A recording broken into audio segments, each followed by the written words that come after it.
Agrigento, la città dei paradossi, di alibi più o meno credibili per poi non vedere risolte le vere problematiche ed esigenze di una cittadina da sempre definita a vocazione turistica, ma mai veramente pronta a presentarsi alla sua gente e soprattutto ai turisti, con un abito adeguato cucito addosso e anzi il più delle volte impreparato ogni qualvolta arriva ad esempio l'estate, periodo in cui tutti vorremmo godere di un mare pulito e a due passi da casa senza dover fare file estenuanti in macchina tra caldo e stress, alla ricerca del lido più pulito e sicuro a livello di balneabilità.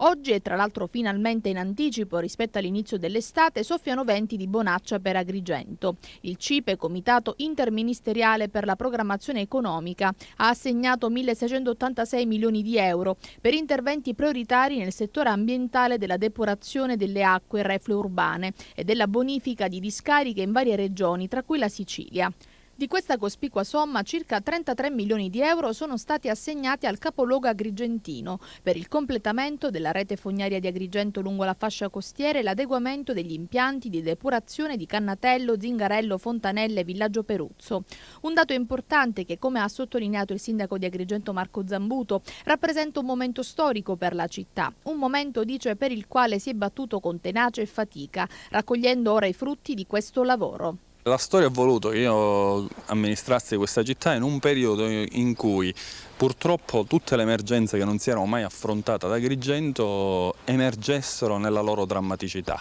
La vicenda per esempio del centro storico, e abbiamo presentato un parco progetti di 50 elaborati tecnici e i primi interventi già sono messi a gara d'appalto con il progetto Terravecchia che serviranno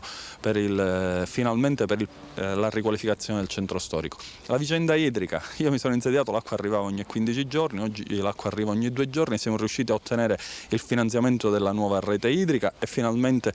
partiranno i lavori. Sulla vicenda del mare per 30 anni non si è fatto nulla, per 30 anni c'era una guerra aperta sul depuratore del Villaggio Peruzzo che divideva questa città tra Guelfi e Ghibellini e mentre c'erano le fazioni che si scornavano tra di loro rimaneva il problema di un depuratore che non funzionava e quindi il mare che presentava ogni anno i problemi a cui tutti siamo stati a conoscenza. Ebbene, che cosa abbiamo fatto? Siamo riusciti a sbloccare questa vicenda, ad assumerci pienamente le responsabilità, a dire noi non parteggiamo né per l'uno né per l'altro, noi parteggiamo affinché finalmente questa città abbia il suo sistema di depurazione.